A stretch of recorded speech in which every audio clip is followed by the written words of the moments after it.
Welcome back to this amazing channel. My name is Janestar Mugure. I'm passionate about being the best person in whatever capacity God has put you in. Be it being a better employee, being a better friend, being a better colleague, being a better spouse. But most importantly, I advocate for being the best person for your own good. You'll forgive my voice today because I have some cold. Yeah, so for the returning viewers, thank you so much. I'm so grateful. And for the new members, please support me by subscribing and you hit the notification bell so that you get notified every time I upload a new video. Today's video is dedicated to all employees who work for someone and they are paid. And it's basically about things I feel we're not supposed to say at the workplace. At times, we say things consciously or subconsciously, and whatever we say puts our professional reputation at risk. So I'll talk about 6 things which I feel you're not supposed to say at the work. For instance, complaining that your salary is not enough. At times, we find ourselves saying that the salary increment is not at par with the market rates, or the salary review is not in line with the inflation rate, or even you feel you're not being paid proportionately to the work you're offering. First of all, a salary is someone's estimations of your value. So if you feel you are not paid enough, it's because the employer is undervaluing what you have. It's an exchange of time and service. So if your service and time looks like they're not being appreciated, it's high time you look for another job that matches your level of skills, that matches the time and service you're going to offer. It's not fair for you to complain that your salary is not okay. Well, when you've been given the job, you are so desperate to get a job, you even feared quoting for a higher salary to avoid missing out on the job.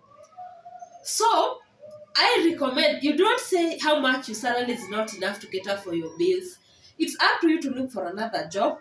We at times feel so threatened that our salary is so negligible. Maybe what one customer is paying for the service you're offering is your whole month salary, and you end up getting jealous of whatever your employer is making. Mind you don't even know how much this person takes home after removing all the expenses they incur. Instead of you appreciating that someone offered you an opportunity to do the job, you don't start complaining about the salary. That one makes you look unprofessional.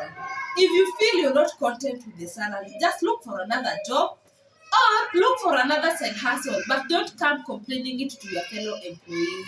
In any case, nobody knows whatever the other person is taking, and we might be earning the same, but I have a backup. Maybe I have a spouse who is helping me with some other bills. So it's not okay to complain about salary at the office. The second thing I feel is wrong to talk about at the office is bad mouthing your colleague or your boss. We don't have a choice of who is going to be our boss or our supervisor. We also don't have a choice of who we are going to work with. You just find yourself in a job and you're supposed to get along with everyone by default. And some people may just hate you for nothing. And you may also not get along with everyone. So it's not okay to go bad-mouthing everyone or bad-mouthing your boss, saying negative shits about them, because that one puts your reputation at stake. You may not like your boss because he has his own weaknesses, but that boss you hate might be someone else's favorite boss. So when you come complaining to someone about your boss or your other colleague, you badmouth them to a person who may not necessarily have any problem with them. Learn to live with the toxicity of some of these bosses or some of these colleagues. Or if you feel it's too much to work with some characters, look for an exit. Never try to badmouth anyone, especially in the office. You can talk about the bad habits of people outside the office with people who you don't work with. But in the office, that one is it's a no. It's a no-go zone. Don't do that. The third thing I feel you're not supposed to go uttering in the office is your personal problems. Things like how your marriage is not working, how your daughter was punished in school, how you're struggling financially, how your parents did I don't know what. Those are your own personal problems. You don't come bring them to the office. We need the professional self. It's the reason you find most medical covers have a counseling or a therapist extension, so that if you're struggling with someone, you go see a counselor, because we really care about what you're delivering. It's the results that matter to us. You can deal with your personal problems at 5, but between 9 or 8 to 5, we expect you to show up as the professional you. No one really cares about what you're going through. If you feel it's too much, then get it with your boss. Inform your boss so that he can give you maybe some few days off, you handle your issues, then you come back. But it's not okay to come uttering your personal problems in the office. That one is a no. Share it with your friends, share it with your family members and relatives, but not your colleagues. Always try to portray the best self, the best professional person, and leave any other issues aside. Come to the office at the expected time. Let it not be anyone's business to know I stay in Thika and work in Mombasa Road. That's why I leave my house at 6, so you might find me so tired by 8. It is your personal business. All we care about is results. So you come, do work 8 to 5, do your job passionately. Then whatever you choose to do after 5, whether you sell things in the market or you pass by somewhere after work, it is nobody's business. Keep your personal life away from professional life. Let no one know you come from a place with where you have to queue, and it's the reason you'll have to wait in the office maybe 1 hour after working hours, so that you find the queue has ended. Don't, please don't bring your personal problems to the office. The fourth thing you're not supposed to say in the office is, this is not my job. We often like playing blame games. Like, this is not my job, it is my boss's job. This has not been paid because finance department have done 1, 2, 3. This one is pending approval. This one is in customer service. You don't say that. Take responsibility of every action. It is your job to see work done to completion. No one really cares about who is delaying the process. If you know there's bureaucracy in your office and it delays delivery of service, take it upon yourself to push the right person, or we say pressing the right buttons to ensure work is done. Don't put blame games, just take responsibility, because you're paid to work, you're paid to deliver. So if you have to deliver, and whatever the process of you delivering involves a chain of other people in between, make sure you have a good rapport with them. And as much as at times you don't get along with everyone, follow up with them. Put it on email. Let it be in writing that someone is delaying something, so that even when a process or someone is bashing you, you're able to give evidence of why this has not been done. But blaming it on another person makes you look less serious. It looks like you're not interested in the job you're doing.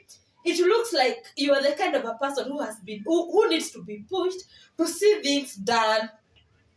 Always take responsibility. Usianze kublame watu. The fifth thing I feel is a nuisance to mention in the office is telling someone, today you look so smart. I like your suit. Are you dressed up for an interview? First of all, I've faced that a lot. That one is a nuisance. It's disrespectful. Are you trying to imply that I don't respect my job enough to dress smart for it? What makes you think I would be dressing up for an interview? Have I told you I want to exit? I know it's the African way of saying you look good, but you don't have to praise me by telling me, are you dressing up for an interview? Or even you find a lady wearing a nice flared dress, and the first thing that you ask is, are you pregnant? You're asking in your capacity as who? I have a choice to dress the way I want. As long as it's professional, you don't have to beat around the bushes asking me whether I'm pregnant. It is none of your business. It's very disrespectful to ask people, are you really dressing up for an interview? Just tell them you're smart and go your way. And some people also might misinterpret that one as you feel like they do not fit into that organization. You would prefer if they were looking for a job, so that you stop working with them. Please, if you feel someone is smart, just say it direct to the point. You look so beautiful, you're handsome today, but don't push it to the extent of asking them, Are you dressed this smart because you have an interview somewhere? That one is so wrong. So wrong. Or at times, a lady just decides, I want to feel good because today is on a Friday. I want to start my weekend on a high note.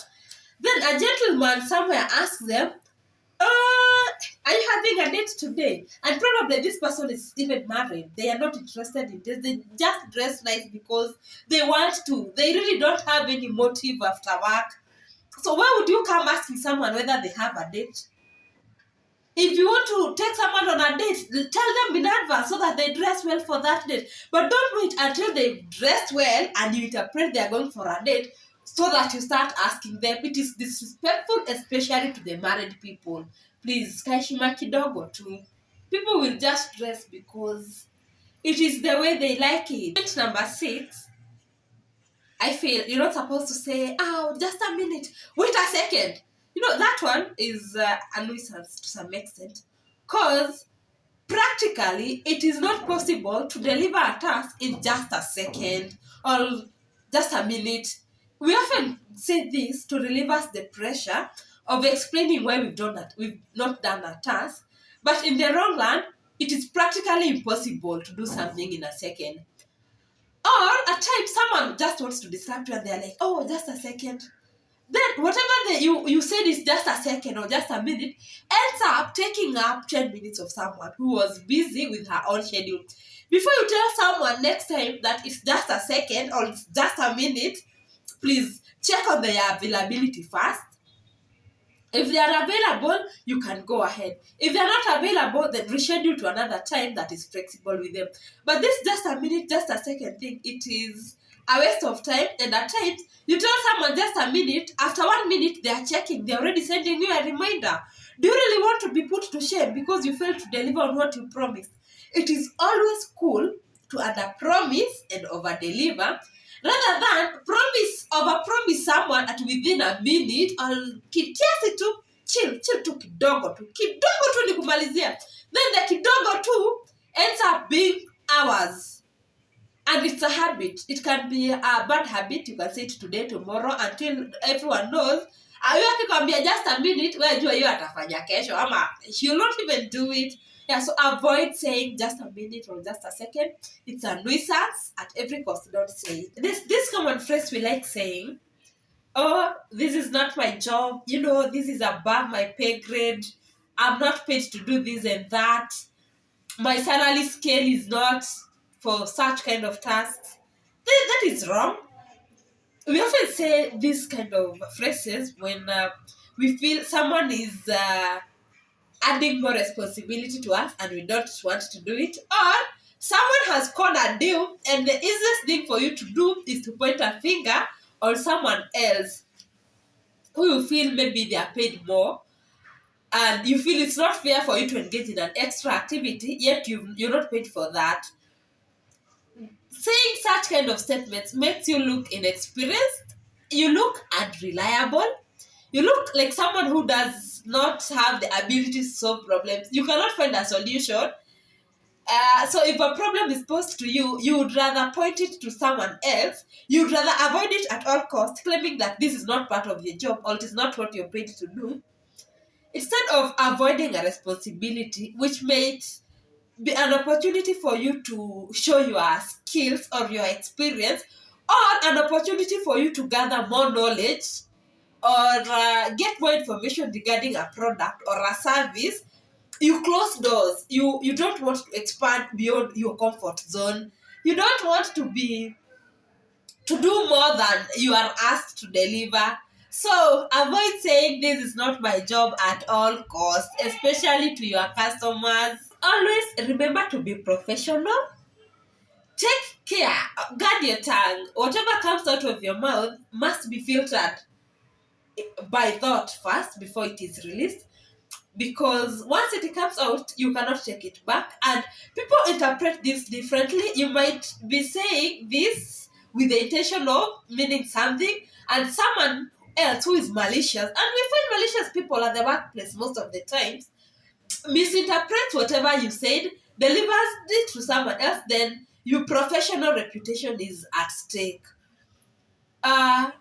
Also, as I wind up, remember guys to subscribe. Please give me a thumbs up. Also, like my comment, alafu we catch up hapo kwa comment section. Let me know what you think about things we're not supposed to say at the office or at the workplace. It will not necessarily be the corporate workplace. Even the Juakali sector, let me know some of the things you feel we are not supposed to say. Yeah, so until next time, adios.